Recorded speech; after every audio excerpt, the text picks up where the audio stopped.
You know because it happened to you too. You tell me.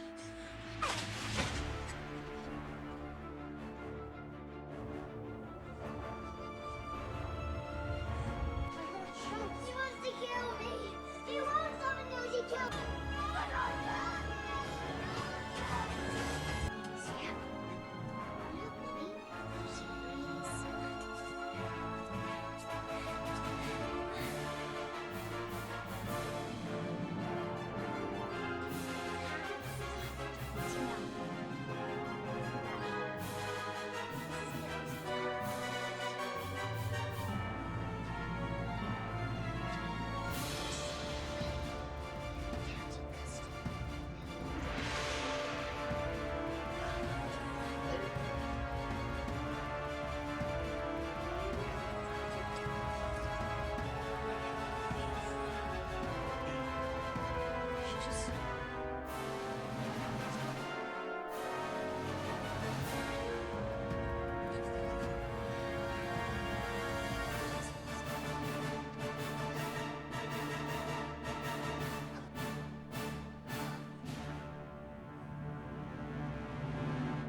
All right, let's dive into one of the most mind-bending psychological thrillers that cinema has ever offered us.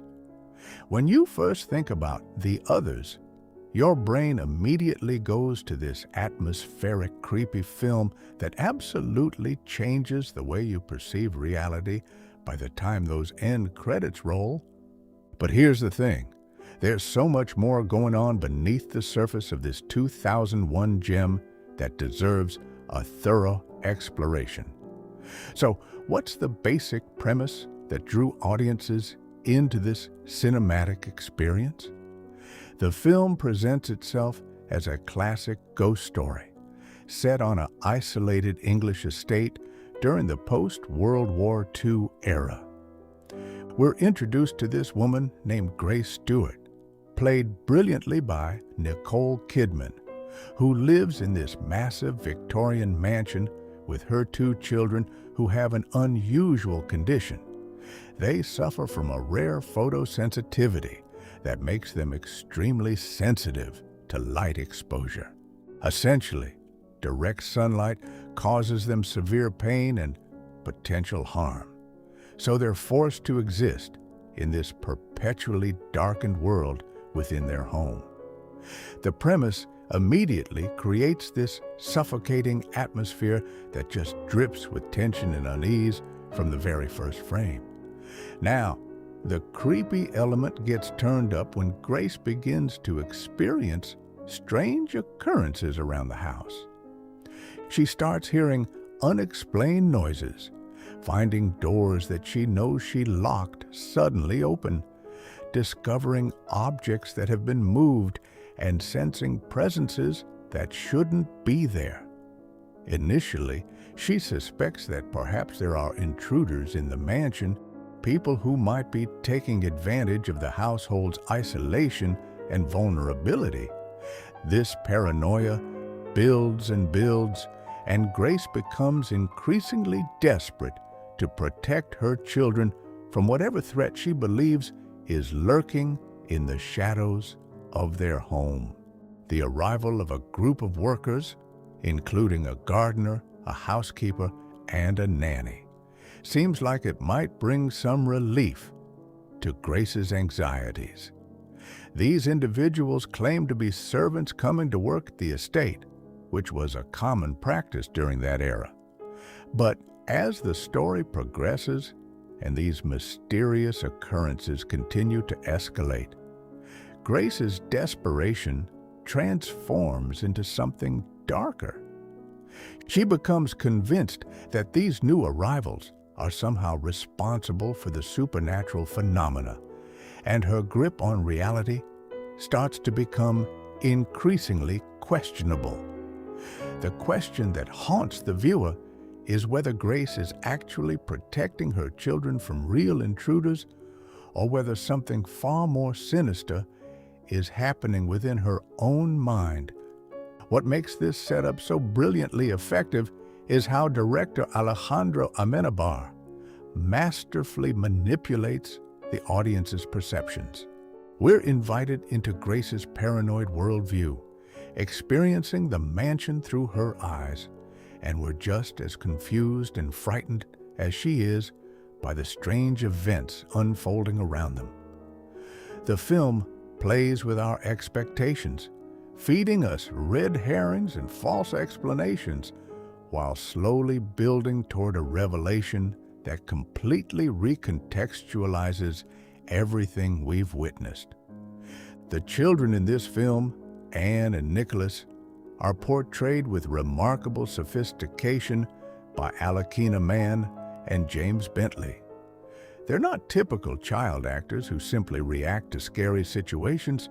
Instead, they embody the psychological complexity of young people living in extraordinary circumstances. Anne, in particular, becomes a fascinating character study as she begins to question her mother's explanations for the strange events occurring in their home. There's this tension between childhood obedience and the natural human instinct to question what doesn't make logical sense. What really gets under your skin about this film is how it operates on multiple levels simultaneously. On the surface, it functions as a traditional haunted house narrative with all the expected jump scares and atmospheric dread. But underneath, it's exploring themes of grief, loss, isolation, and maternal desperation in ways that are both subtle and devastatingly powerful. Grace isn't just trying to protect her children from external threats. She's struggling with something far more personal and painful that's gradually revealed as the narrative unfolds. The relationship dynamics within the household create layers of tension that go beyond simple supernatural scares. Grace's interactions with the servants, particularly with Mrs. Mills, the head housekeeper played by Fiona Flanagan, create an odd dynamic where we're never quite sure who to trust or what's actually happening. Is Mrs. Mills genuinely trying to help, or is there something more sinister behind her seemingly innocent actions? These questions keep viewers on edge throughout the film's runtime. One of the most genius aspects of Amenabar's direction is how he uses the architectural space of the mansion itself as a character in the story. The large, ornate rooms with their heavy curtains and dim lighting become increasingly claustrophobic as the film progresses. The camera work emphasizes the isolation of these spaces, making the audience feel as trapped and confined as the characters themselves. There's this brilliant use of negative space where empty rooms become more frightening than rooms filled with obvious threats. The sound design deserves special mention here because it's absolutely crucial to the film's effectiveness. The creaks and groans of an old mansion, the footsteps in corridors, the inexplicable knocking sounds, all of these audio elements build a soundscape that's incredibly unsettling. Amenabar uses silence just as effectively as he uses sound, creating moments where the absence of expected noise becomes far more terrifying than any loud crash or bang could ever be. Now, let's talk about who exactly is Grace Stewart and why her character is so central to understanding what this film is really about. Nicole Kidman delivers one of the most nuanced performances of her career, portraying a woman who exists in this state of constant fear and vigilance. She's a mother who believes she's protecting her children, but there's something about her intensity, her need to control every aspect of their environment, that feels slightly off from the very beginning. Kidman manages to make us sympathetic to Grace's plight while simultaneously making us question whether her perceptions of reality are entirely accurate. Grace's backstory gradually emerges throughout the film, piece by piece. We learn that she's living in this isolated mansion during a time of considerable personal stress and uncertainty. Her husband, Charles, has been away, reportedly at war, and she's been alone with her children for quite some time. This isolation has clearly taken a psychological toll on her. There's this underlying desperation in every action she takes, every decision she makes regarding her children's care and safety. She's not necessarily a villain in the traditional sense. She's a deeply troubled woman, caught in circumstances that are pushing her toward increasingly questionable decisions. The way Amenabar develops Grace's character is through subtle behavioral cues rather than obvious exposition. We notice how she contradicts herself, how her stories don't quite add up, how her reactions to situations sometimes seem disproportionate to the actual threat level. By the time the major revelation hits, we can almost retroactively trace all these small inconsistencies and realize that we've been watching the truth unfold all along. We just weren't interpreting it correctly. Her relationship with her daughter Anne is particularly complex and troubling. Grace demands absolute obedience and strict adherence to rules, but there's something almost cruel about the intensity with which she enforces these rules. She justifies everything in terms of protecting the children, but viewers can sense that there's some deeper psychological need driving her behavior. This is parenting taken to an extreme, where protection becomes something far more controlling and potentially harmful. The character of Mrs. Mills, the elderly housekeeper, serves as a kind of mysterious counterweight to Grace's increasingly erratic behavior. Fionnuala Flanagan brings an uncanny quality to the role. There's something almost ethereal about her performance, as if she knows far more than she's letting on. She speaks in measured, calm tones that contrast sharply with Grace's growing hysteria. Mrs. Mills seems to accept the strange occurrences happening in the mansion with an almost serene resignation, as though she understands something fundamental about the situation that Grace is still struggling to comprehend. Mrs. Mill's past connection to the house becomes an important element of the mystery, though the exact nature of this connection isn't revealed until quite late in the film. She has this knowing quality, this sense that she's been through this before or that she understands the rules of whatever supernatural game is being played. Her interactions with Grace often feel like a kind of psychological chess match, where neither party is entirely honest about their motivations or their understanding of the situation. The other servants, the gardener and the nanny, are more peripheral characters, but they serve important narrative functions.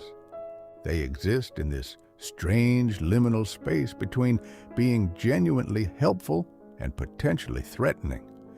Their appearances and disappearances, their sometimes odd behaviors, add to the overall sense of unreality that permeates the household. Are they real people going about their jobs, or are they manifestations of something else? The film keeps us guessing. Now, let's talk about the technical brilliance of this production, because Alejandro Amenabar wasn't just a director. He was a filmmaker with a very specific vision and the technical skills to execute it flawlessly. Amenabar had previously directed Tesis, a Spanish thriller that demonstrated his mastery of suspenseful storytelling and visual technique. With The Others, he took those skills to an international level, while maintaining the same meticulous attention to detail and psychological depth. The screenplay, also penned by Amenabar, is an absolute masterclass in narrative construction. It's the kind of script that rewards repeated viewings because you can catch subtle details and foreshadowing elements that you completely missed the first time around. Amenabar structured the story so that everything points toward the major twist, yet he does it in such a way that most viewers won't see it coming. That's not because the clues are hidden. It's because Amenabar is deliberately misdirecting our attention and playing with our expectations about what kind of story we're watching. The film was produced by a combination of Spanish and American production companies, which gave Amenabar the resources to create the elaborate mansion sets and the high production values that the project demanded.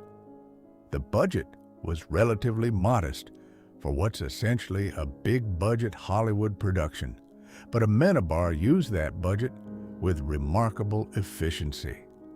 Every dollar spent serves the story and the atmosphere. The decision to film primarily in black and white cinematography, or rather, in extremely desaturated color that often appears monochromatic, was crucial to the film's aesthetic and thematic elements. This visual choice immediately sets the film apart from typical modern horror films and gives it a timeless, almost classic quality. Cinematographer Javier Bardem, no wait, that's the actor. Cinematographer Javier Bardem. Actually, no, I'm thinking of the wrong Javier. The cinematography was handled by Javier Bardem. Just kidding. The cinematography was actually handled by someone incredibly talented, and it creates this dreamlike, slightly unreal quality that perfectly complements the narrative. The production design of the mansion is absolutely essential to understanding how this film operates. Production designer Benjamin Fernandez created an enormous set that could be reconfigured and filmed from different angles to create the illusion of a much larger and more complex structure than it actually was.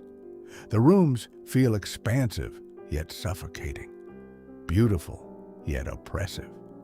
Every decoration, every piece of furniture, every architectural detail was carefully chosen to create a specific mood and atmosphere.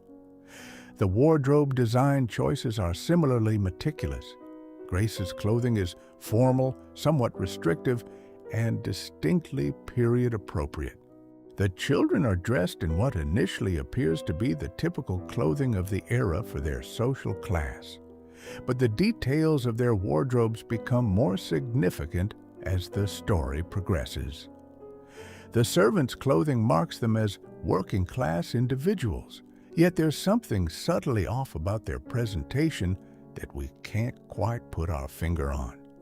One of the most interesting aspects of the production was the decision to shoot the film in a way that maintains visual ambiguity throughout.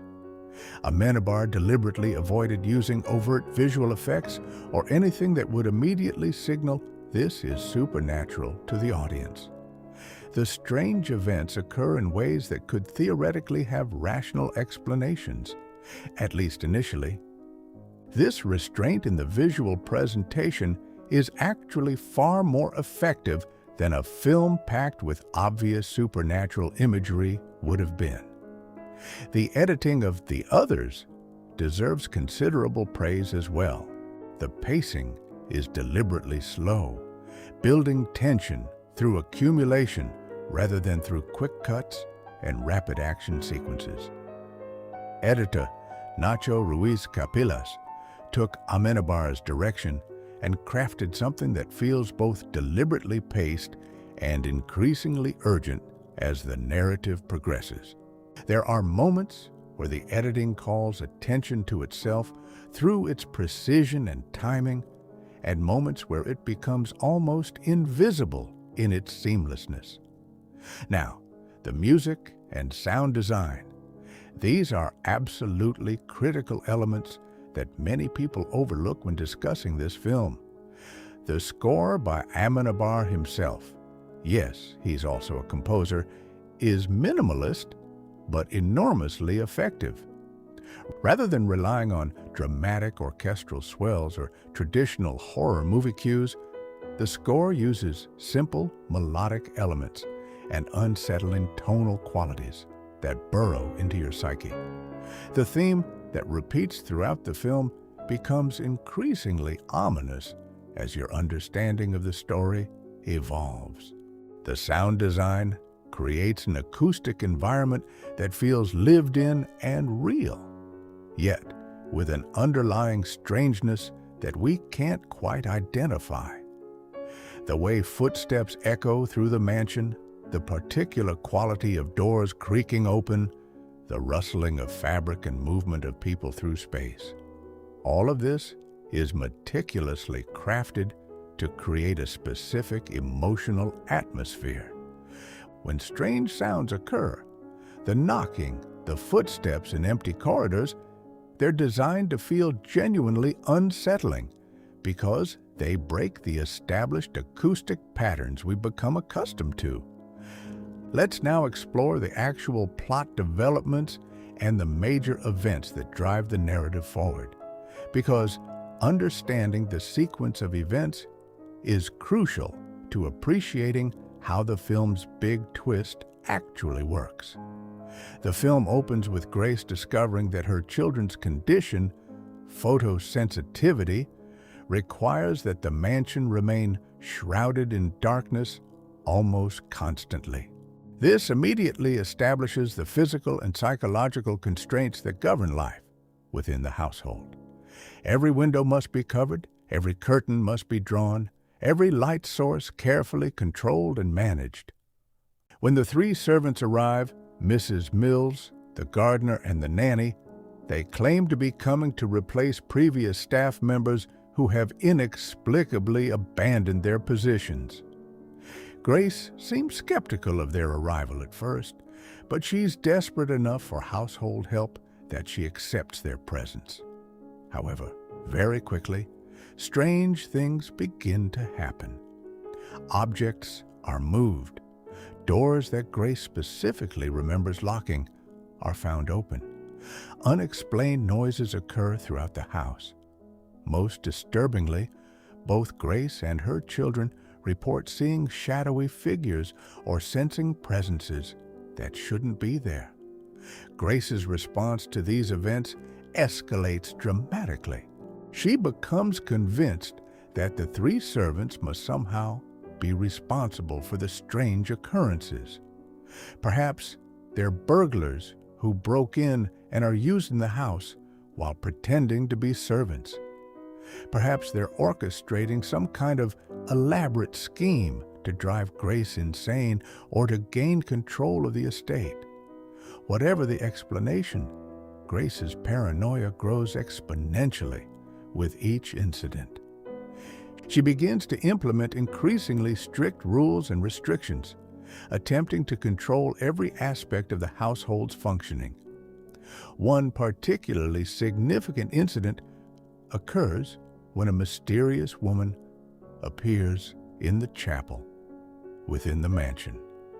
This woman, later revealed to be named Bertha Mills, seems to know far more about the house and its history than a normal servant would.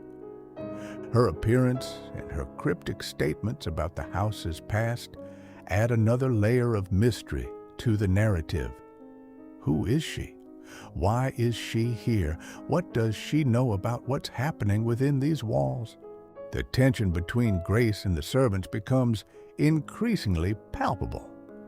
Grace confronts them about the strange occurrences, but their responses are calm and evasive in ways that only increase her suspicion.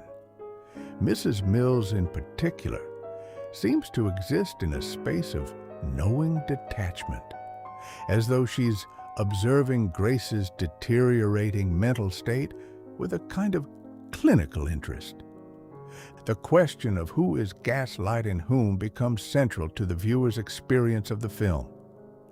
As the film progresses, Anne, Grace's daughter, begins to express her own theories about what might be happening. She's observed strange things herself, but her interpretations of these events don't match her mother's.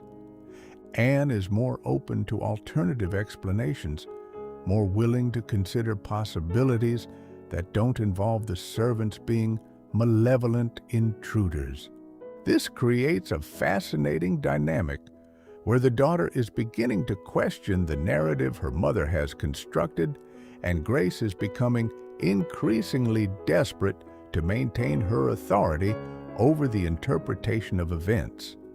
A pivotal moment occurs when the servants essentially vanish from the house, leaving Grace alone with her children once again.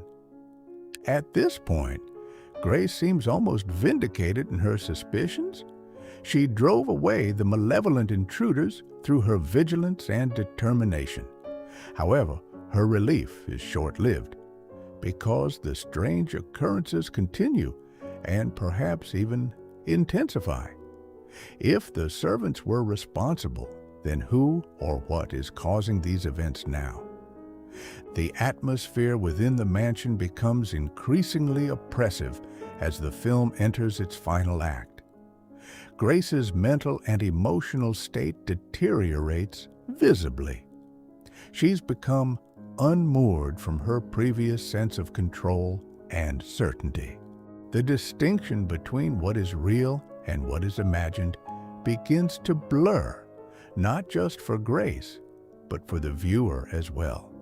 We're experiencing her psychological state directly through the film's cinematography, editing, and sound design. Then comes the major revelation that fundamentally recontextualizes everything we've witnessed up to that point. The film reveals that Grace, Anne, and Nicholas are not actually the living inhabitants of the mansion. They are the dead. Grace, in her desperation and denial over some trauma from her past, has been unable to accept or process their deaths. Instead, she's constructed this elaborate psychological reality in which they're alive in the mansion, protected from the outside world, isolated in their own private bubble. The servants aren't intruders at all. They're actually the living inhabitants of the mansion who moved in after the house had been abandoned and became the property of new owners. What Grace was interpreting as their strange behavior and mysterious presence was simply them going about their daily lives in the house they rightfully inhabited. The supernatural phenomena that Grace was witnessing were manifestations of her inability to fully accept her new reality as a ghost. This twist isn't presented as a sudden shock. Rather, it's revealed gradually through dialogue and visual elements that we perhaps should have noticed earlier, but didn't because we were so invested in Grace's perspective and her interpretations of events. The film essentially invites us to reevaluate our entire understanding of everything we watched. We were experiencing a haunted house story, but from the perspective of the actual ghosts, rather than from the perspective of the living. Mrs. Mills's character becomes even more significant in light of this revelation. She too is a ghost, someone who died in the mansion long before Grace and her children arrived. She's been trying in her own way to help Grace understand and accept the reality of her situation. Her calm acceptance of the strange events, her knowledge of the house's history, her cryptic statements, all of this makes sense now that we know she's a supernatural entity herself. The fate of the children and what actually led to their deaths remains somewhat ambiguous, which adds to the film's psychological complexity. We understand that Grace is the primary consciousness driving this supernatural pocket of reality, but the exact circumstances that led to their deaths are left somewhat to interpretation. However, hints throughout the film suggest something troubling about Grace's relationship with her children, particularly regarding her inability to accept certain realities about their lives. Now, let's dig into how Nicole Kidman's performance carries the entire weight of this narrative, because this is genuinely one of the great acting achievements in contemporary cinema. Kidman had to navigate an extraordinarily complex character arc while maintaining the credibility of Grace's worldview, even as that worldview gradually reveals itself to be a denial-based delusion. She had to play a character who is simultaneously sympathetic and deeply troubled, protective and potentially harmful, sane and profoundly unwell. What makes Kidman's performance so remarkable is the subtlety with which she portrays Grace's psychological deterioration. There's no moment where Kidman suddenly shifts into crazy person acting. Instead, Grace's instability emerges through micro-expressions, through the particular quality of her voice in different scenes, through her body language and her interactions with the other characters. We believe in Grace's perspective not because Kidman plays her as obviously deranged, but because Kidman grounds her in a desperate human need to maintain control and protect herself from painful truths. The physical performance aspect of Kidman's work is particularly impressive. She carries tension in her body throughout the film, her shoulders slightly raised, her movements somewhat rigid and controlled. This physical manifestation of psychological stress subtly communicates Grace's internal state without requiring dialogue or explicit exposition. When Grace encounters the mysterious events in her home, Kidman's face registers shock and fear. But there's always something else there too, a kind of desperate need to integrate these occurrences into her existing worldview rather than to accept that her understanding of reality might be fundamentally wrong. Kidman's relationship with the child actors, Alakina Mann and James Bentley, is crucial to the film's emotional power. She had to strike a careful balance between portraying a protective mother and portraying someone whose protection might be somewhat smothering or even psychologically damaging. There are moments where her interactions with the children feel genuinely warm and loving, and moments where they feel slightly unsettling and controlling. This tonal variation is never jarring. Instead, it's seamlessly integrated into Kidman's overall portrayal of a woman under extreme psychological stress. The way Kidman portrays Grace's conversations with the servants, particularly with Mrs. Mills, deserves special attention. There's a kind of power struggle happening in these conversations, but it's subtle and psychological rather than overtly confrontational. Kidman plays Grace as simultaneously trying to maintain authority while also being somewhat dependent on Mrs. Mills and the other servants for help in managing the household. This creates an interesting dynamic where Grace is being gaslighted in the psychological sense, but by people who arguably don't even realize that's what's happening. Fionnula Flanagan's performance as Mrs. Mills is the perfect counterpoint to Kidman's increasingly frazzled portrayal of Grace. Flanagan brings an eerie quality to the character that perfectly complements the film's unsettling atmosphere. She speaks slowly, enunciates clearly, and moves with a kind of deliberate precision that makes her feel slightly removed from normal human behavior. Yet she manages to be sympathetic as well. There's a sense that Mrs. Mills is suffering in her own way, trapped in this supernatural limbo, unable to fully move on to whatever comes after death. The chemistry between Kidman and Flanagan is absolutely essential to the film's success. Their scenes together crackle with tension because both women are essentially fighting for control of the narrative and the interpretation of reality. Grace is trying to assert her version of events, while Mrs. Mills is subtly trying to guide Grace toward accepting a different understanding of what's happening. It's a battle of wills played out in dialogue and subtext rather than through overt conflict. The child actors, Alakina Mann and James Bentley, perform with a sophistication that belies their youth. They manage to be realistic children, curious, sometimes petulant, occasionally confused, while also serving the film's thematic interests. Anne, in particular, becomes a kind of conscience figure, questioning her mother's interpretations and expressing her own fears and doubts about what's happening in the mansion. James Bentley's Nicholas is more accepting of his mother's authority, but he too gradually begins to question the narratives he's been given about their situation.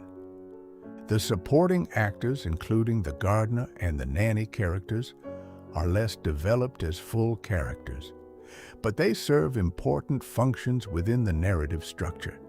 They represent the outside world, the reality that Grace is denying and refusing to engage with.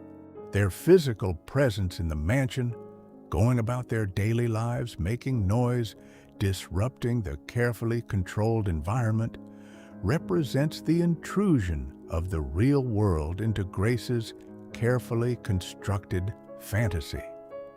Let's examine the major twist and revelation in greater detail, because understanding how this twist works and what it means is crucial to appreciating the others as more than just a clever narrative sleight of hand.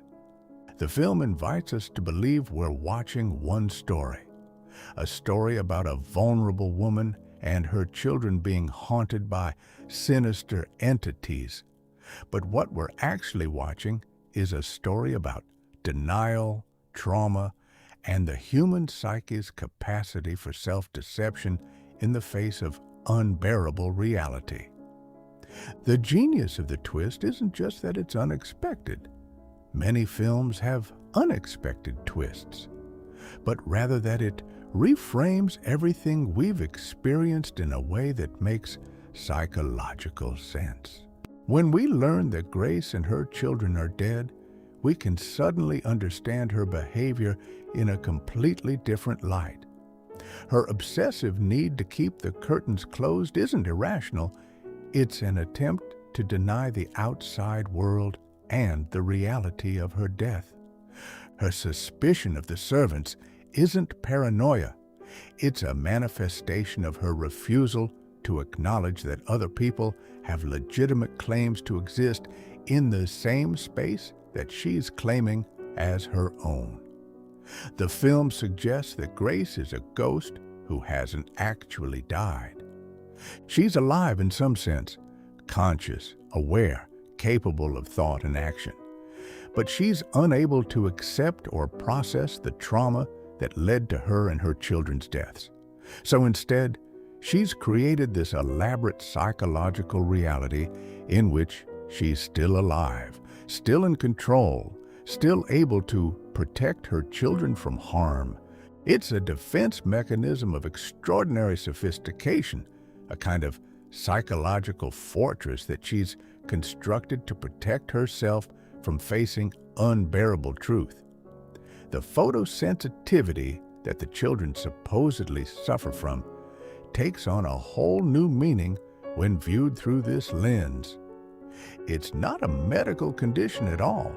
It's a manifestation of Grace's psychological need to keep the world at bay, to prevent the intrusion of light and reality into her constructed fantasy. The fact that the children's condition is supposedly so severe that direct sunlight causes them pain is essentially Grace's mind creating a perfect justification for why they must remain hidden away from the world. The servant's apparent disappearance and then reappearance serves to further illustrate Grace's mental state. She's not actually driving them away. They're going about their lives, living in the house, existing in the same physical space that Grace occupies. But because Grace is unwilling to truly accept their presence or to acknowledge that they have legitimate claims to be there, she experiences their comings and goings as mysterious and threatening. She's essentially gaslit into denying their reality because her own psychological state requires that she maintain the illusion that the world beyond her constructed fantasy doesn't really matter or affect her. The knocking sounds, the doors opening, the sense of presences in the house, all of these elements that we initially interpreted as supernatural phenomena are actually manifestations of the living world intruding on Grace's carefully constructed fantasy. The servants are making noise, moving about the house, living their lives, and these normal human activities create phenomena that Grace's mind interprets as supernatural occurrences because they don't fit within her constructed narrative. The appearance of Bertha Mills, the mysterious woman in the chapel, represents something different and more ominous than the living servants. Her appearance suggests that there are multiple levels of supernatural reality within the film's universe. Not only is Grace a ghost in denial, but there are other supernatural entities, like Mrs. Mills and possibly Bertha, who have their own relationships to death and reality. The film suggests that existence after death is more complex and varied than simple ghost stories would have us believe.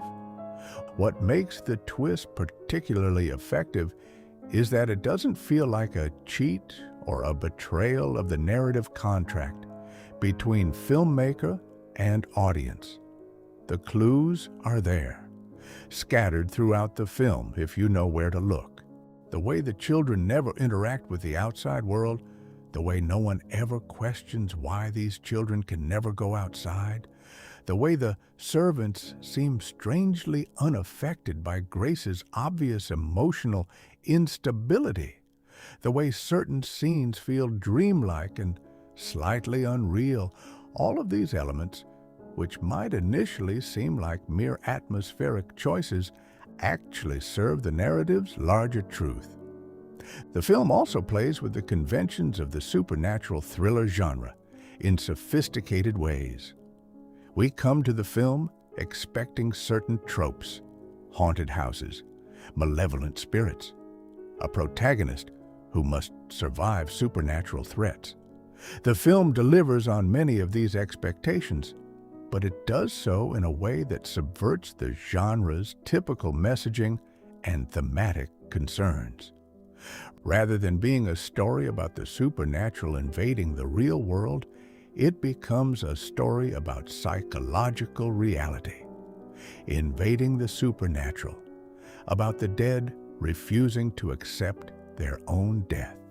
Now let's consider the various interpretations of what actually happened to Grace and her children, because the film deliberately leaves some aspects of their deaths ambiguous. This ambiguity is actually essential to the film's thematic concerns, so it's worth exploring the different possibilities that the narrative suggests without fully confirming. One interpretation that the film hints at involves the character of Charles, Grace's husband. He's mentioned throughout the film but remains largely absent, supposedly fighting in World War II. However, his absence becomes increasingly suspect as the narrative progresses. Did Charles actually exist? Was he a real part of Grace's life? Or is he another element of her constructed fantasy? The film never fully clarifies Charles's status, which adds another layer of unreliability to Grace's perspective. There are also hints that something potentially traumatic happened between Grace and her children, something that she's unable to face or acknowledge. The revelation of what actually occurred is left frustratingly vague by the film, which is actually a strength rather than a weakness.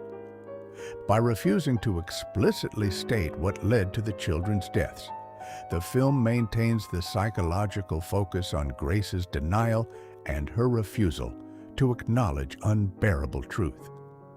Some viewers have interpreted the film as suggesting that Grace herself may have been responsible for her children's deaths through some act of desperation or psychological breakdown.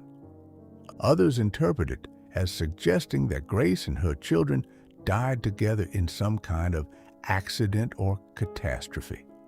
Still others see it as intentionally ambiguous, designed to encourage the viewer to engage in speculation rather than to provide definitive answers. What's significant is that regardless of the specific circumstances of their deaths, the film's thematic concerns remain constant. It's about denial, about the human psyche's capacity for elaborate self-deception, about how trauma and grief can distort our perception of reality in profound ways. The specific mechanics of how they died matter far less than the psychological reality of how Grace is dealing with that death. The film also explores the idea that death itself might not be an absolute or definitive state. Perhaps Grace and her children exist in some kind of liminal space, neither fully alive nor fully dead, trapped in a state of psychological limbo. Perhaps other ghosts, like Mrs. Mills, exist in similar states, using their awareness and agency to interact with both the living and the dead. The film's ending leaves open the possibility that this supernatural reality is genuinely real and not merely a manifestation of Grace's delusion. Let's now discuss the thematic depth of The Others and what the film is ultimately exploring beyond its narrative twists and psychological complexity. At its core, The Others is a meditation on denial and trauma. It's about how the human psyche responds to unbearable loss and suffering. Rather than facing painful truth, Grace constructs an elaborate fantasy world in which she retains control and agency. This is presented not as a moral failing, but as a profoundly human response to circumstances that would break most people. The film also explores themes of isolation and imprisonment. The mansion becomes a metaphor for the human psyche, an enclosed space that exists apart from the larger world, a place where rules can be established and enforced without external interference. Grace's control over the household, her strict rules about darkness and isolation, represent her attempt to impose order on psychological chaos. The mansion itself is a prison, but it's a prison that Grace has created and maintains because it's the only reality she can currently tolerate. There's also a significant element of class commentary embedded within the film's narrative. Grace exists in a higher social position than the servants.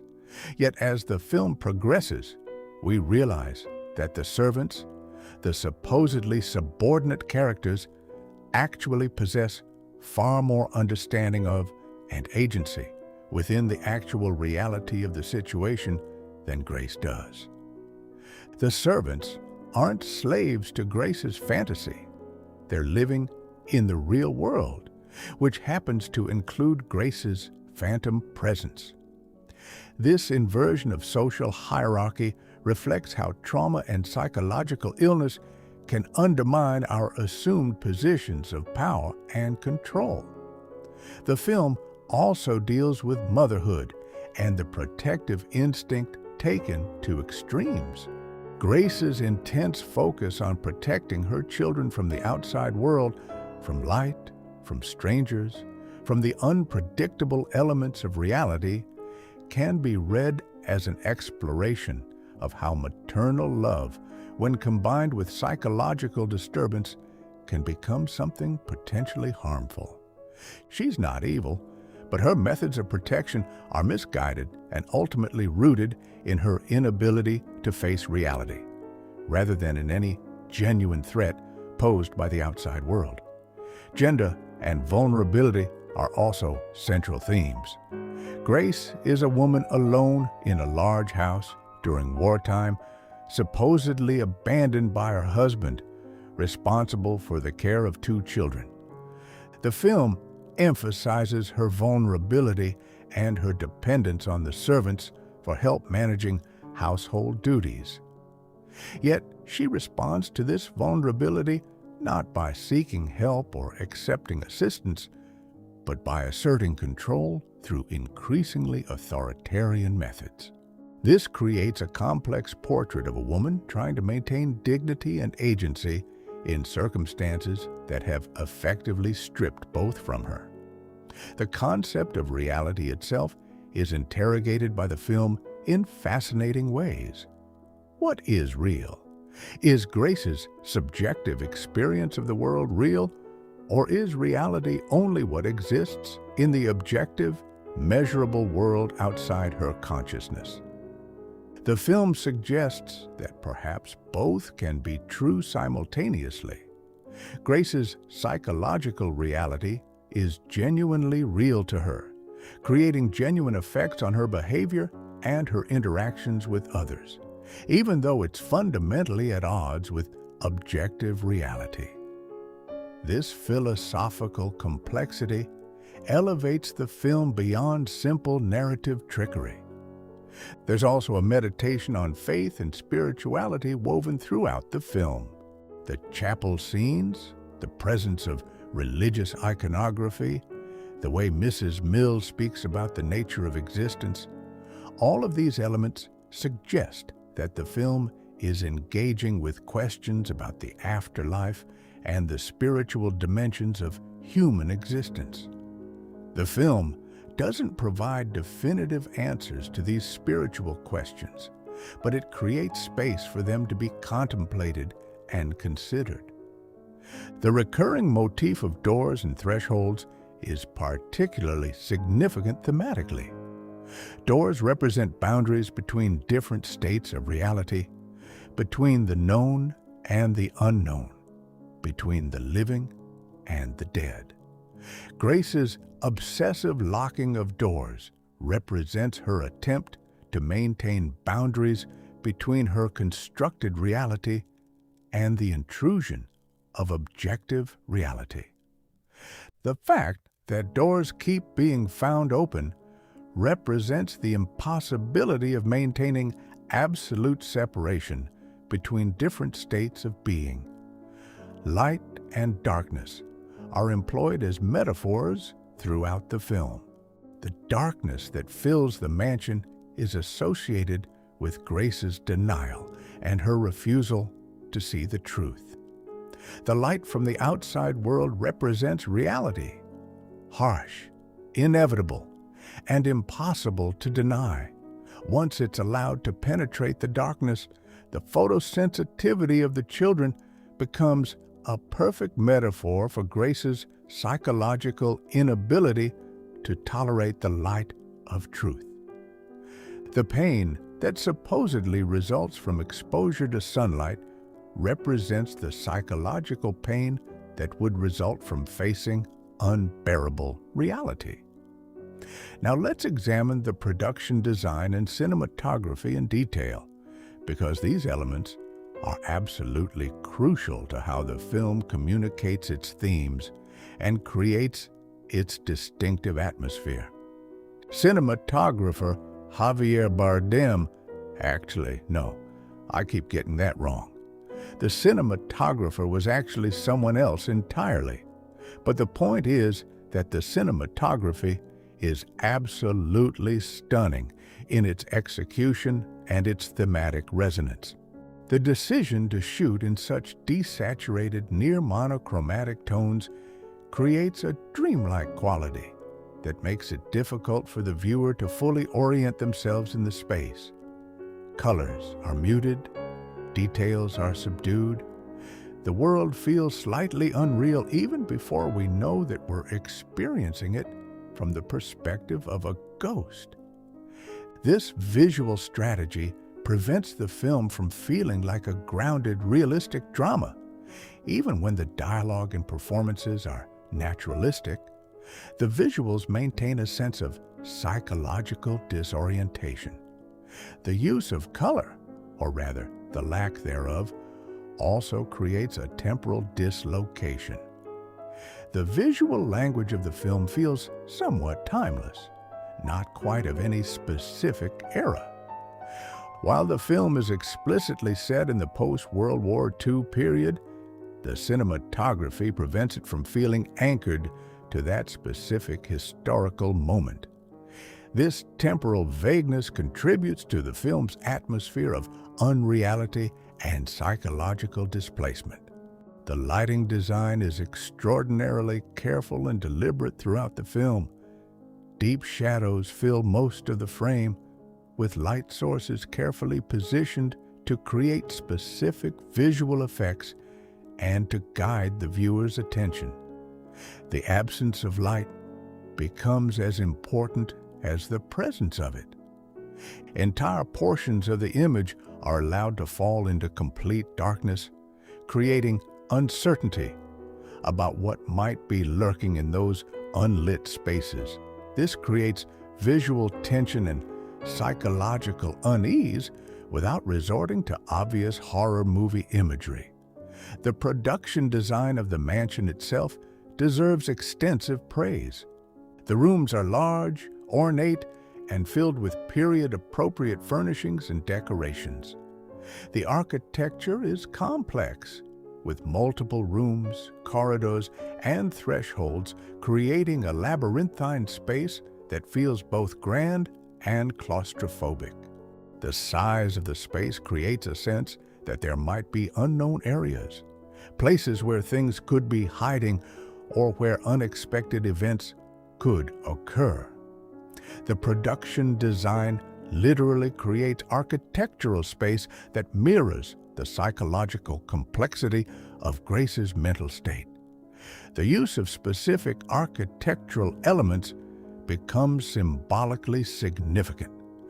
Doors are used to create separation and define boundaries. Staircases create vertical divisions within the space.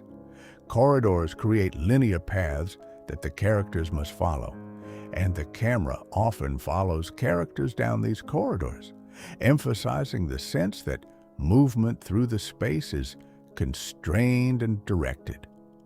Windows and curtains become focal points, representing the barrier between the safe interior world and the threatening exterior world.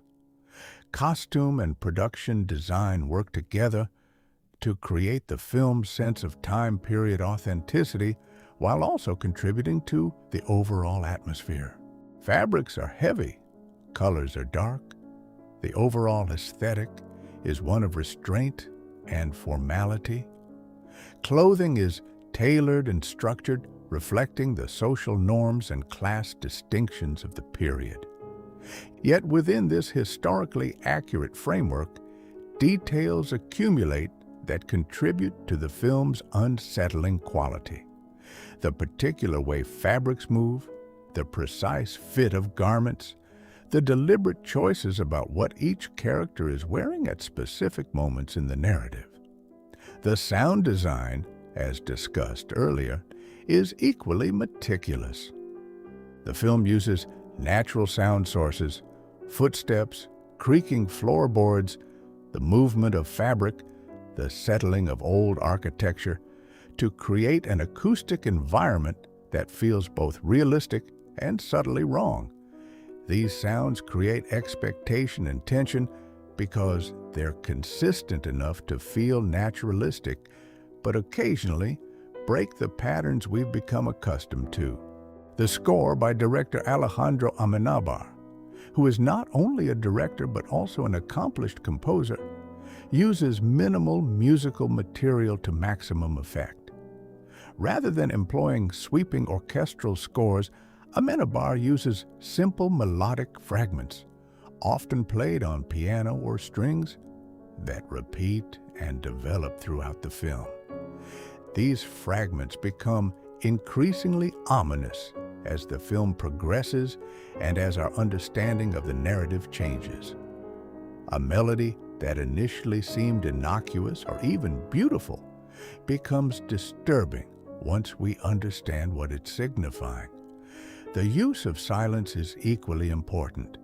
There are extended sequences in which no music plays at all, only the sound design creating the acoustic environment. This absence of musical scoring makes the sound design even more crucial. Environmental sounds become the primary auditory experience for the viewer. When music does return after these silent sequences, it lands with greater impact and significance. Let's discuss the editing and pacing of The Others, which are absolutely central to the film's effectiveness as a suspenseful thriller. The film is deliberately paced. It's not a fast-moving, action-packed narrative. Instead, it uses slow burns and gradual accumulation of tension to create psychological unease. Scenes linger, allowing the viewer to absorb the atmosphere and to contemplate what's happening. This deliberate pacing means that the film requires patient, attentive viewing, but it rewards that attention with genuine psychological depth. The editing makes sophisticated use of cutting to control pacing and to manage narrative information. Shots are held longer than modern audiences might typically expect. creating a sense that time is moving differently within the film's universe. Transitions between scenes are often straightforward and unadorned, avoiding flashy editing techniques that might call attention to themselves. The editing strives to be invisible, serving the narrative rather than dominating it.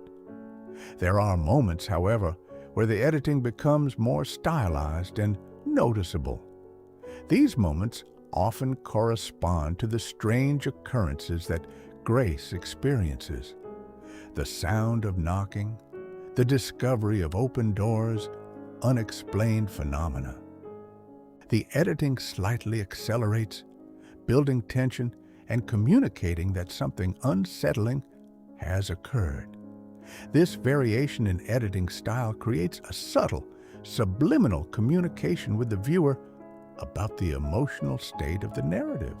The use of negative space is particularly important. The camera often frames scenes to emphasize the vast emptiness of rooms and corridors. Characters are positioned within large spaces, dwarfed by architecture and distance. This compositional choice creates a sense of isolation and vulnerability, even when multiple characters are present in a scene together. The emptiness of the space becomes almost oppressive, creating psychological pressure. Cross-cutting between different locations within the mansion is used sparingly and deliberately. The film generally commits to single spatial locations for extended sequences, allowing the viewer to develop a sense of place and geography. When the camera does move to different locations, the transitions feel more significant and attention-capturing. This restraint in cross-cutting means that when it does occur, it has heightened impact. Point-of-view cinematography is employed carefully throughout the film. The camera sometimes adopts Grace's subjective perspective, allowing us to see what she's seeing and to experience her psychological state through visual composition and camera movement. This subjective camera work becomes increasingly disorienting as the film progresses, mirroring Grace's deteriorating mental state and her increasing inability to trust her own perceptions. The use of mirrors and reflective surfaces is thematically and visually significant. Mirrors create the possibility of seeing things that shouldn't be there, of perceiving alternative perspectives or hidden truths. They contribute to the unsettling visual language of the film without explicitly showing anything overtly supernatural. The possibility of seeing something in a mirror's reflection creates tension, even when nothing unusual is actually revealed. Deep focus cinematography is employed in many scenes, creating visual complexity and allowing multiple elements to be in focus simultaneously. This prevents the viewer from being able to easily direct their visual attention. Instead, everything in the frame demands attention. Eyes must scan across the image to take in all the visual information, creating subtle cognitive strain that contributes to the film's unsettling atmosphere. Let's examine how the film handles the mystery and suspense elements of its narrative. The core mystery of the film, what's actually happening in the mansion, is structured in a way that keeps the viewer engaged and provides satisfying revelations without becoming predictable or boring. The mystery unfolds gradually, with each revelation adding a new layer of complexity, rather than simply answering previous questions. The introduction of the three servants creates the initial mystery. Who are they? Can Grace trust them? Are they genuinely there to help? Or is there something sinister about their presence? These questions create the initial tension of the narrative and establish Grace as an unreliable judge of the situation. The viewer, at this stage of the film, is invited to consider, along with Grace, whether the servants might indeed be a threat. The strange occurrences in the mansion add another layer to the mystery. The doors that are found open, the sounds that cannot be explained, the sense of presences in empty rooms. These elements create legitimate questions about what might be happening. Is the house actually haunted? Are the servants causing these phenomena as part of some elaborate scheme? Are Grace and the children imagining things? The film keeps all these possibilities open, never committing to a single explanation. The character of Bertha Mills, the mysterious woman who appears in the chapel, adds a new element of mystery. Her connection to the house and her strange way of speaking and behaving introduce the possibility that something genuinely supernatural might be occurring.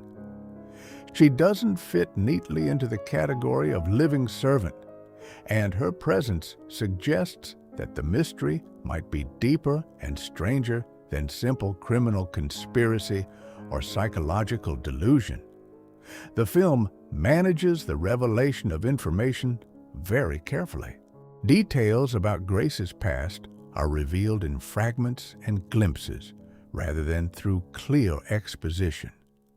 We learn about the children's condition, about Charles's absence, about Grace's fears and concerns through dialogue and observation rather than through explicit backstory revelation.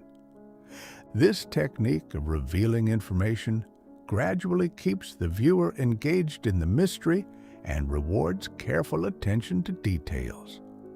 The film also uses red herrings and misdirection effectively. There are moments where the film seems to be setting up a particular explanation or revelation, and then those expectations are undercut. A noise that seems threatening turns out to have a mundane explanation. Or does it? The servants behave suspiciously, but their suspicion might be explained by their perfectly legitimate presence in the house. The film keeps the viewer off balance, never allowing comfortable certainty about what's actually happening. By the time of the major twist revelation, the film has carefully accumulated enough information that the twist, while surprising, doesn't feel arbitrary or unfounded. The clues have been there, scattered throughout the narrative, waiting to be reevaluated once we understand the true nature of the situation. This is the hallmark of an effective twist. It's surprising, but it's also, in retrospect, inevitable and satisfying. The post-revelation narrative is also interesting from a mystery perspective. After we learn that Grace and her children are dead, the film doesn't simply end. Instead, it continues to explore how Grace's understanding of this fact develops and changes. She's forced to confront reality, and the final scenes of the film deal with her gradual acceptance of her new circumstances. This continuation after the twist prevents the film from feeling like a gimmick. The twist isn't an ending, it's a beginning for the final act of the film. Now, let's explore the critical reception and cultural impact of The Others, when it was released and how it has been perceived the years since. The film was released in 2001, making it a perfect example of early to 2000s cinema, a period when thoughtful psychological thrillers had genuine space within mainstream cinematic distribution. The critical response was overwhelmingly positive. Critics praised the film's intelligence, its atmospheric sophistication, and Nicole Kidman's performance. The film was particularly praised for its narrative structure and the effectiveness of its twist ending. Critics noted that the twist wasn't merely a gimmick, but rather an integral part of the film's thematic concerns. Rather than feeling cheated by the revelation, viewers generally reported feeling that the film had rewarded their attention and investment with genuine insight into human psychology and the nature of trauma and denial. Audiences responded warmly as well, making The Others a significant box office success. For a psychological thriller with minimal action sequences and a deliberately paced narrative, the film managed to achieve considerable commercial success. This success demonstrated that audiences were willing to engage with complex, thoughtful filmmaking even within the horror and thriller genres. The film has continued to be critically reassessed and appreciated in the years following its release. It's frequently cited as one of the best films of the 2000s and as one of the finest examples of psychological filmmaking. Film scholars and critics have written extensively about its narrative structure, its visual language, and its thematic concerns. The film has become something of a touchstone for discussions about how genre conventions can be subverted and recontextualized. The performances, particularly Nicole Kidman's work, have aged beautifully and continue to be recognized as exceptional examples of acting craft. Kidman's portrayal of Grace Stewart is frequently cited in discussions of great performances in horror and thriller cinema. The film helped establish Kidman as a serious dramatic actress, capable of carrying complex, psychologically demanding roles. Alejandro Amenabar's work on the film established him as a major international filmmaker. The film's success allowed him to continue directing feature films with significant budgets and to pursue ambitious projects. The Others marked a turning point in Amenabar's career, transitioning him from being primarily known as a Spanish filmmaker to being recognized as an international talent. The film has influenced subsequent filmmaking in the thriller and horror genres. Many films released after The Others have attempted to capture similar narrative and atmospheric qualities. The influence of The Others can be seen in the rise of psychological thrillers that prioritize character development and thematic depth over spectacle and action. However, some critics have offered more measured or critical perspectives on the film's achievements. Some argue that the twist, while effective, relies on audience ignorance of the true situation and might feel less impactful on repeated viewings. Others suggest that the twist, while cleverly executed, comes at the expense of genuine character development or thematic complexity. Still others note that the film's pace, while deliberately chosen, can feel slow for viewers accustomed to faster-paced contemporary cinema. Despite these criticisms, the film has maintained its reputation as a significant achievement in contemporary thriller cinema.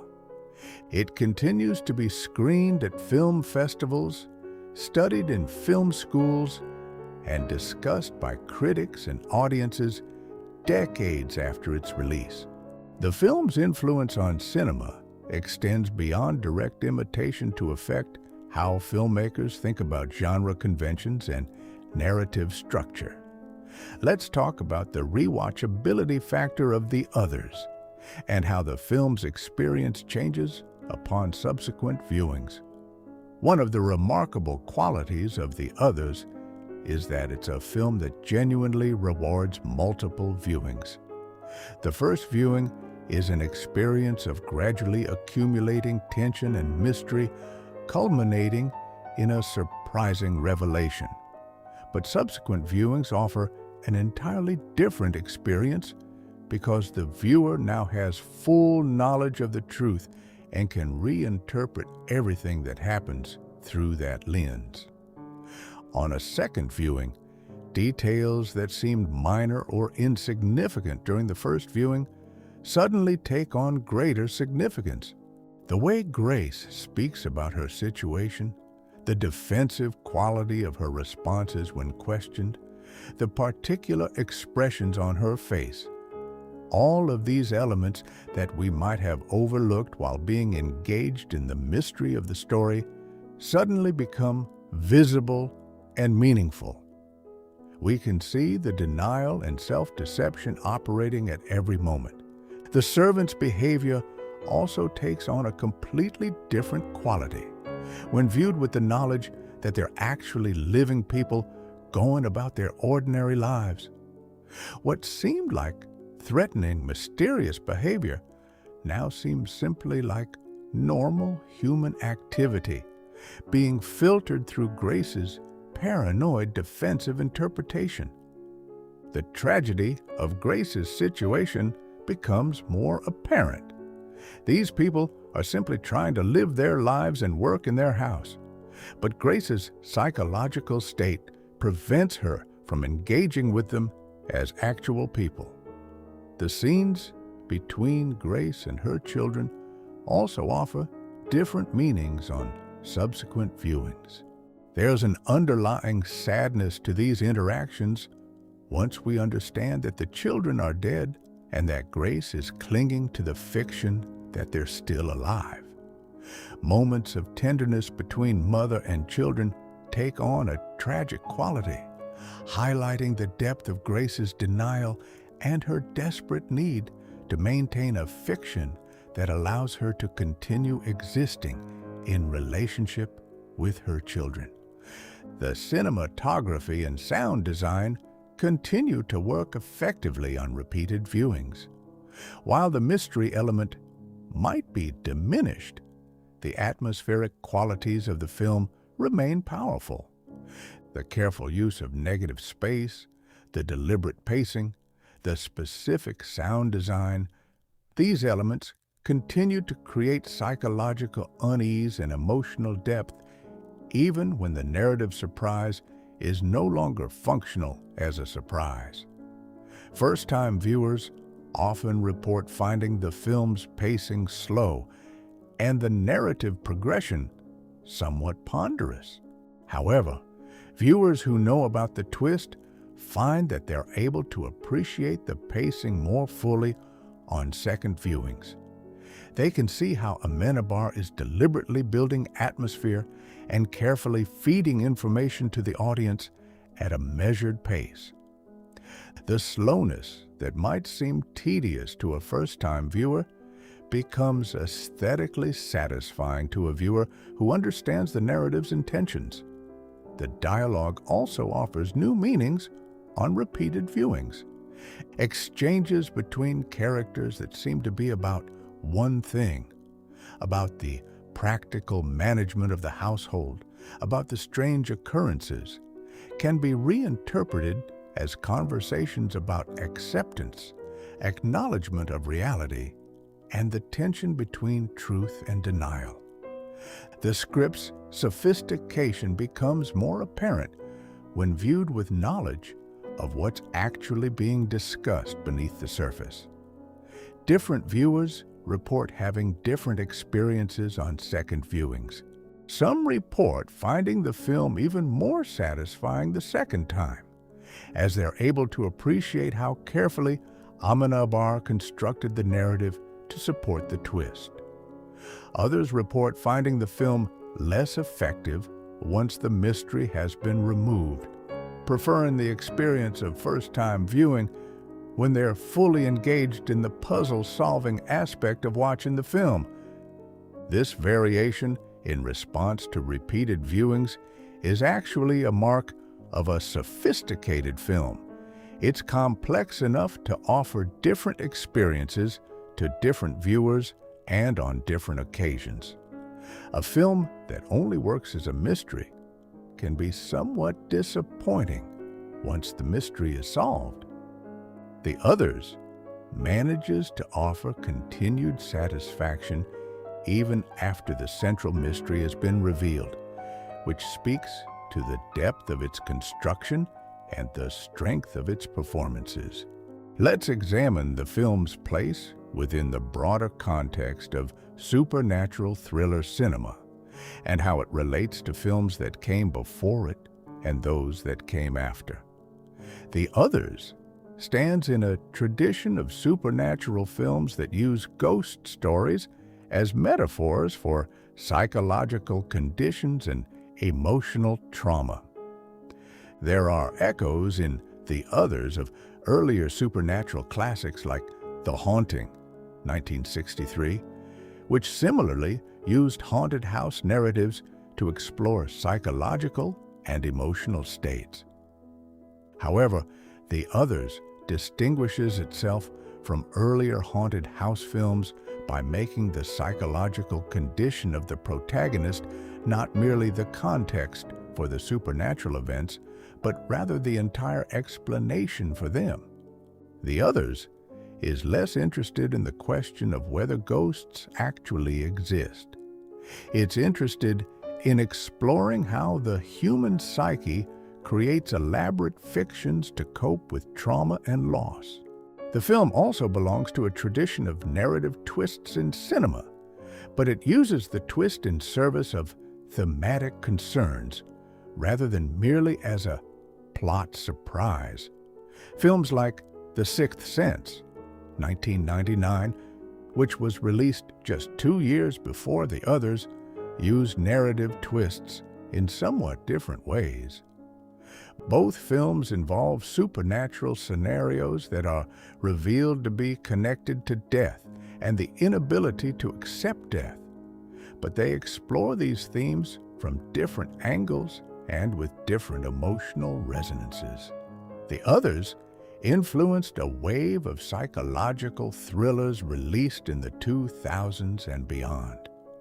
Films that came after The Others often attempted to capture similar qualities: careful pacing, atmospheric cinematography, carefully structured narratives designed to create specific psychological effects, narrative twists that recontextualize earlier events. However, few match the sophistication and emotional depth of Amenabar's original film. The relationship between The Others and later films in the supernatural thriller genre is complex. The film's success likely contributed to the proliferation of supernatural and psychological thriller films in the 2000s, but most of these subsequent films focused on duplicating the surface elements of The Others, the dark atmosphere, the twist ending, without matching the care and sophistication of the original's construction. The Others also influenced conversations about the supernatural thriller genre itself. It demonstrated that this genre could accommodate genuine artistic ambition and intellectual complexity. It showed that it was possible to create a commercially viable film within the horror and thriller genres that also offered genuine psychological depth and thematic sophistication. The film's ending, which, unlike many thriller films that leave audiences with a definitive resolution, allows for ambiguity and continued questioning. Is Grace's acceptance of her death genuine, or is it another delusion? Are the supernatural elements of the world she's experiencing actually real, or are they manifestations of her psychological state? The film's refusal to provide definitive answers to these questions influenced how later filmmakers approached endings in psychological thrillers. Let's consider some specific scenes that deserve particular attention and analysis, because certain moments in The Others are absolutely masterful examples of filmmaking craft deployed in service of creating specific psychological effects. One particularly effective scene involves Anne discovering something she shouldn't in the covered furniture of the mansion. The scene is constructed with careful camera work and editing to create tension and unease about what Anne might find. The discovery itself is more suggestive than explicit, but the impact is significant because it challenges Grace's narrative about what's happening in the house. Another crucial scene involves Grace's confrontation with the possibility that the servants might not be the threat she believes them to be. This scene uses dialogue effectively to create cognitive dissonance. Grace's interpretations of events are being questioned, but she responds with defensive certainty. The scene is tense because we can sense both her desperation to maintain her worldview and the validity of alternative explanations for the phenomena she's experienced. The chapel scenes deserve attention as well. The discovery of the mysterious woman who appears to be connected to the house's history introduces a supernatural element that suggests that something beyond simple psychological delusion might be happening. These scenes create a shift in how the viewer understands the nature of the mystery. They introduce possibilities that go beyond either it's all in Grace's head or the servants are malicious intruders. The film's final sequence, in which Grace receives visitors and we see how she interacts with the living people who have moved into her house, is absolutely devastating in its implications. Having gone through the entire film experiencing Grace's psychological state, we're suddenly positioned to see her not as a sympathetic protagonist, but as a ghost, trapped, unable to fully interact with or acknowledge the reality of the living world. The tragedy of her situation becomes palpable. The opening sequences, which establish Grace and her children's situation, also deserve careful analysis. These early scenes establish the rules and parameters of the world we're entering. They're constructed without obvious red flags or signs of unreality. Everything seems plausible, even if the situation itself is unusual. This careful establishment of a believable world is absolutely essential to the eventual effectiveness of the twist. Let's also discuss the performances of the child actors in detail, because their work is sometimes overlooked in critical discussions of the film. Alakina Mann, as Anne, delivers a remarkably nuanced performance that evolves throughout the film. Early in the film, Anne accepts her mother's narratives about their situation without significant question. However, as the film progresses, Anne begins to develop her own interpretations of events and to express skepticism about some of her mother's claims. Mann manages to convey this shift gradually and subtly, without the character suddenly becoming unbelievable or jarring.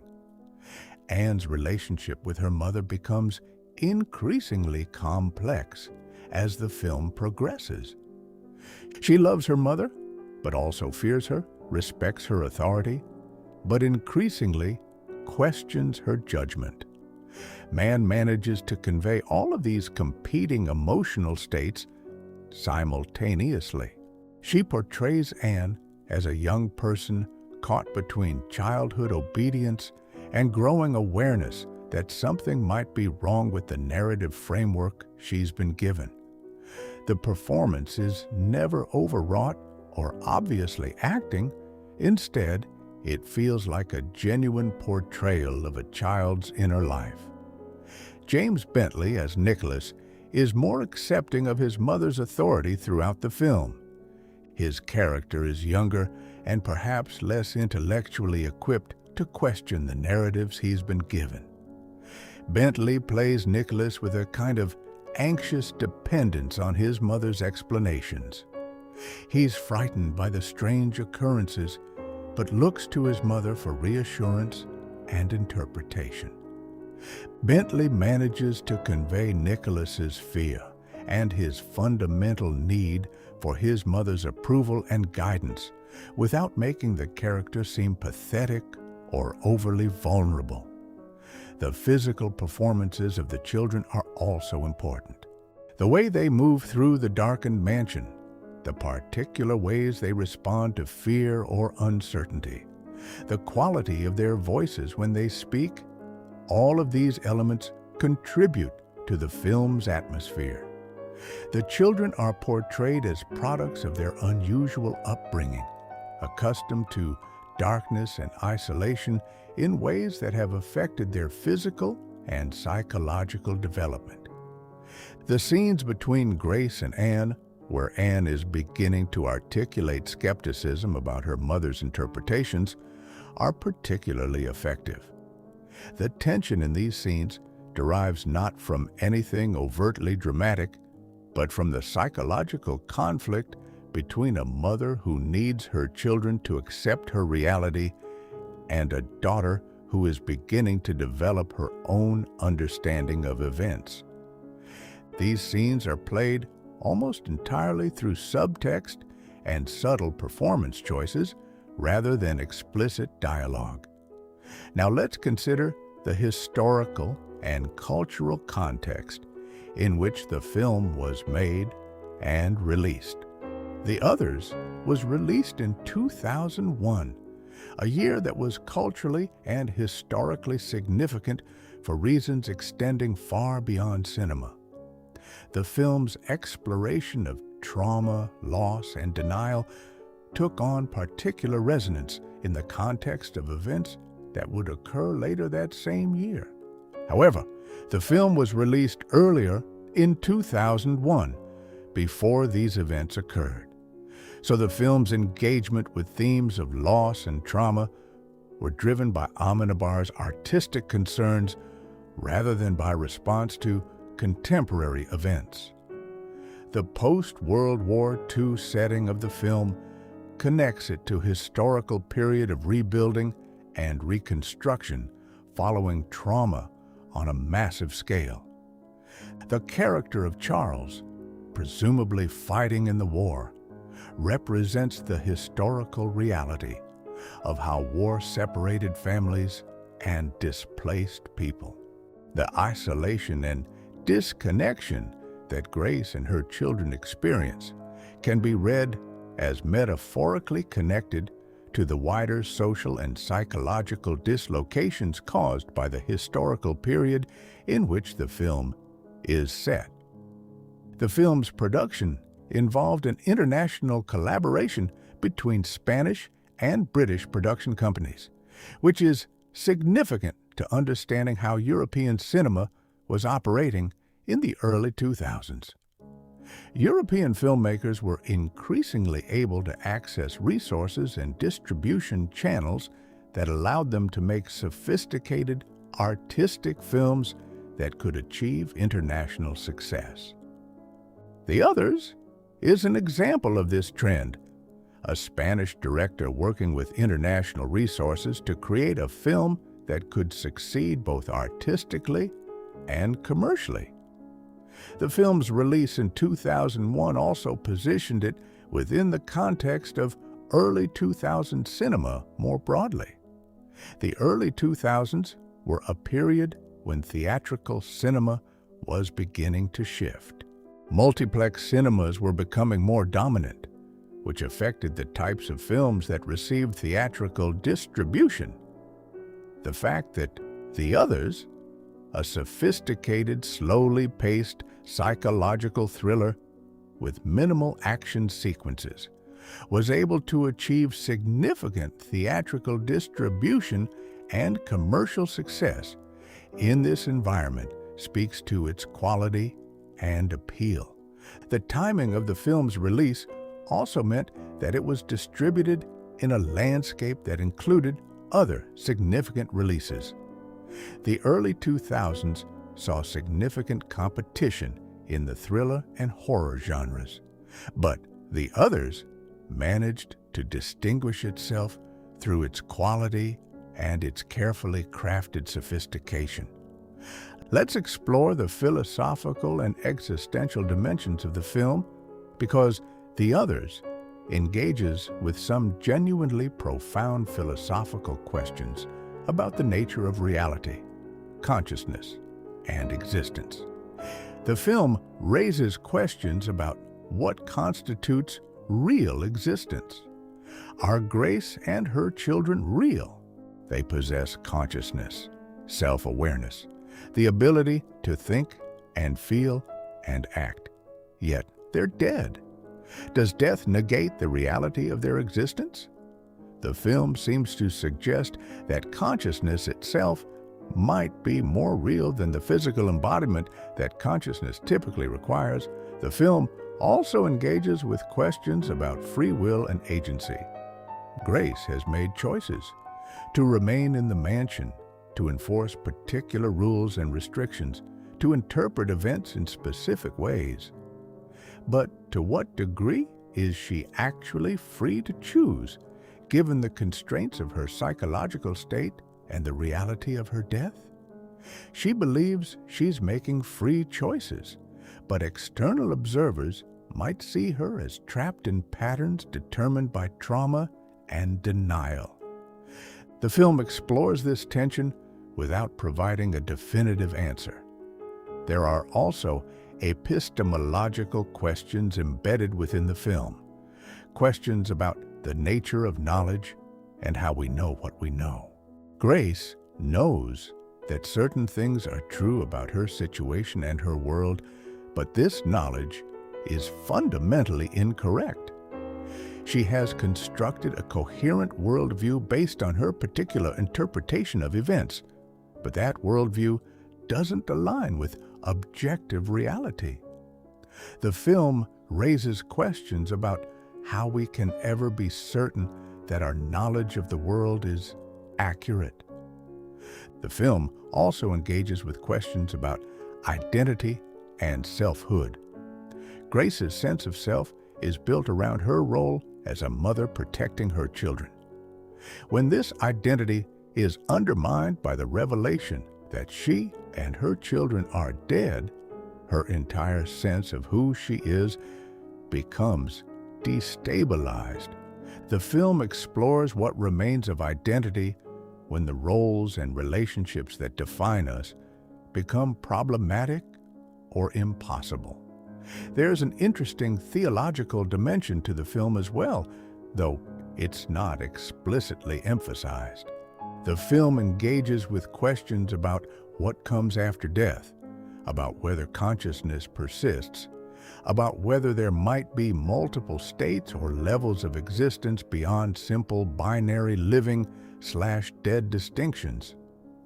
The film doesn't provide theological answers, but it creates space for these questions to be contemplated. The film also touches on phenomenological concerns, the way consciousness creates meaning out of experience, the relationship between perception and reality, the way subjective experience generates its own reality regardless of its correspondence to objective facts. Grace's experience of her world is phenomenologically real to her, even though it's not objectively real. The film explores how subjective and objective reality can diverge in profound ways. Let's now discuss the technical challenges of actually producing The Others and bringing Amenabar's vision to the screen. Creating a film that maintains a specific atmospheric quality throughout requires enormous technical precision. The cinematography had to be carefully controlled to ensure that every frame maintained the desired visual tone. The lighting design had to be consistent while remaining varied enough to prevent the film from becoming visually repetitive. Creating the large mansion sets required significant construction work and technical expertise. The sets had to be built in ways that allowed for camera movement and multiple angles of shooting while maintaining the architectural integrity and visual consistency of the spaces. The production design team had to ensure that every detail within these spaces contributed to the overall atmosphere and visual language of the film. Sound recording and design presented their own technical challenges. Recording clean dialogue in rooms with particular acoustic characteristics required careful microphone placement and management. Creating the specific sound design, the particular quality of footsteps on specific flooring materials, the way doors opened, the particular resonances of rooms, required careful recording and subsequent manipulation in post-production. The editing process required managing large amounts of footage and carefully selecting and arranging material to achieve the desired pacing and effect. Color correction and grading had to be applied consistently throughout the film to maintain the desaturated, monochromatic visual tone. The sound mixing process required balancing dialogue, music, and environmental sound design to create the specific acoustic landscape. The post-production process for a film like The Others is extensive and technically demanding. Visual effects are minimal in the film, but where they do appear, in the manifestation of certain supernatural phenomena, they had to be created carefully and subtly to avoid breaking the film's realistic tone. Music had to be carefully composed and recorded to achieve the specific emotional and psychological effects Amenabar desired. Let's consider some alternative interpretations of the film's narrative that some viewers and critics have proposed. While the primary reading of the film suggests that Grace and her children are dead and that the film is about Grace's psychological denial, some alternative interpretations have been offered. Some viewers have suggested that perhaps the film is suggesting that all consciousness might be essentially like Grace's, that all human perception is a kind of construction or denial of a deeper, more fundamental reality. In this reading, Grace's situation isn't unique or pathological, but rather an extreme manifestation of something that's true for all conscious beings, that we construct narratives that allow us to tolerate existence. Others have proposed that the film might be more literally supernatural than psychological, that the mansion might genuinely be haunted, that Mrs. Mills and the other servants might genuinely be ghosts, and that the twist isn't meant to reduce everything to psychology, but rather to expand our understanding of what supernatural reality might entail. In this reading, both the living and the dead coexist in shared spaces, and Grace's denial might be her way of coping with a genuinely supernatural situation rather than merely a psychological delusion. Some viewers have focused on the ambiguity surrounding what exactly led to Grace and her children's deaths. The film doesn't explicitly explain this, which has led to significant speculation. Some suggest accident, some suggest tragedy, some suggest darker possibilities. The refusal of the film to explicitly state what happened has encouraged multiple interpretations and has generated ongoing discussion among viewers and critics. There's also speculation about the true nature of Charles, Grace's husband. Is he real? Did he actually exist? Was he a victim of war? The film's refusal to clarify his status adds another layer of interpretive possibility. Some viewers see Charles as a genuinely absent figure, a real person who was separated from his family by the realities of war. Others see him as another element of Grace's constructed fantasy. Some interpretations focus on the possibility that Grace's perception might be more literally correct than contemporary viewers have assumed. Perhaps the servants are indeed intruders, perhaps the strange occurrences are genuinely threatening, and the film's final revelation is itself a kind of trap or delusion that even more fundamentally undermines the viewer's ability to trust their own interpretation of events. This interpretation suggests that the film might be more deviously complicated than it initially appears. These alternative interpretations are encouraged by Amenabar's refusal to provide completely definitive answers to all the questions raised by the narrative. The film's ambiguity is a strength rather than a weakness. It allows for multiple readings and generates ongoing conversation about the film's meaning and significance. Let's finally consider the lasting legacy and influence of The Others, and what the film might tell us about cinema, storytelling, and the human experience. The Others has endured as a significant work of cinema because it engages with profound human experiences, trauma, denial, loss, grief, the struggle to maintain control in the face of overwhelming circumstances. These are universal human concerns that resonate across different times and cultures.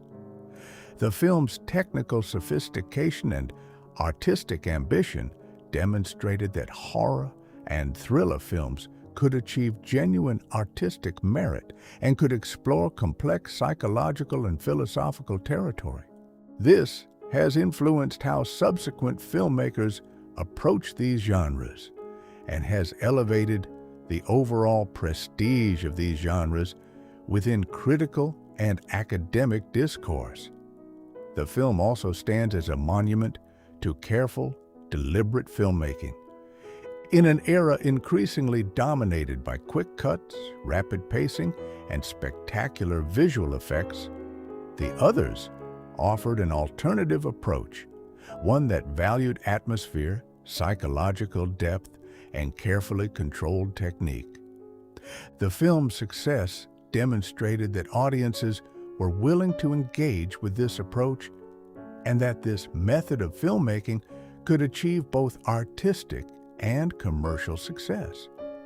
The Others reminds us that cinema is fundamentally about managing how we perceive and interpret events. Amenabar uses cinematography, editing, sound design, performance, and narrative structure to guide our perception and interpretation of events. The film's twist isn't just a plot surprise. It's a demonstration of how cinema can manage our understanding of what we're seeing.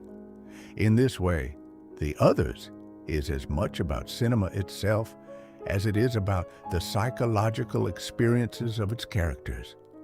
The film also reminds us of cinema's power to explore the inner lives of characters.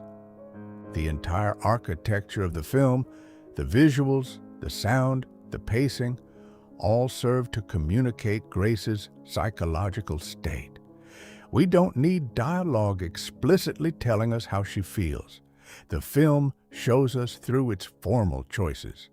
This is cinema functioning at its most essential level, using the medium's specific capabilities to communicate something that might be difficult or impossible to communicate through dialogue or exposition alone. The Others stands as testament to what can be achieved when a filmmaker has a clear vision, the technical skills to execute that vision, and the opportunity to work with sufficient resources and talented collaborators. It's a film that rewards close analysis and repeated viewing. It's a film that engages with the viewer's psychology and perception in deliberate, sophisticated ways. It's a film that demonstrates the possibilities of thoughtful, artistic filmmaking within genre conventions. Looking at The Others, from a distance of more than 2 decades since its initial release, it remains a remarkable achievement, not just as entertainment, but as a work of cinema that takes its form and its audience seriously.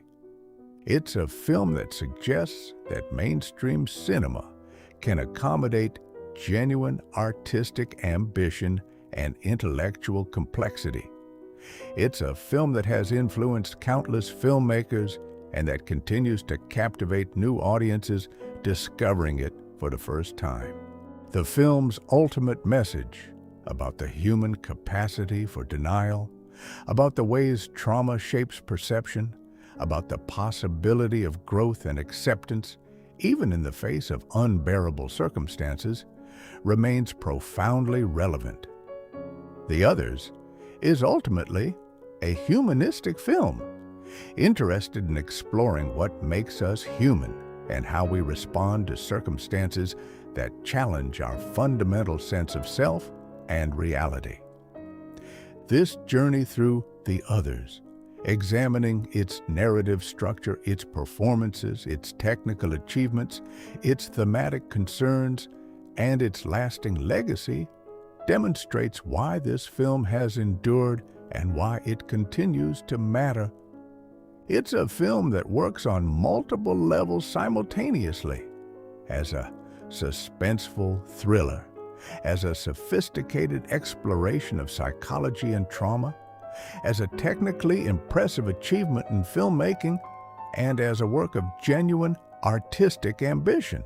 Whether you're watching The Others for the first time or revisiting it after years or decades, the film offers something to engage with, something that rewards close attention and thoughtful consideration. It's a film that trusts its audience, that respects their intelligence, and that offers genuine rewards for that respect in the form of a rich, complex, and emotionally resonant experience.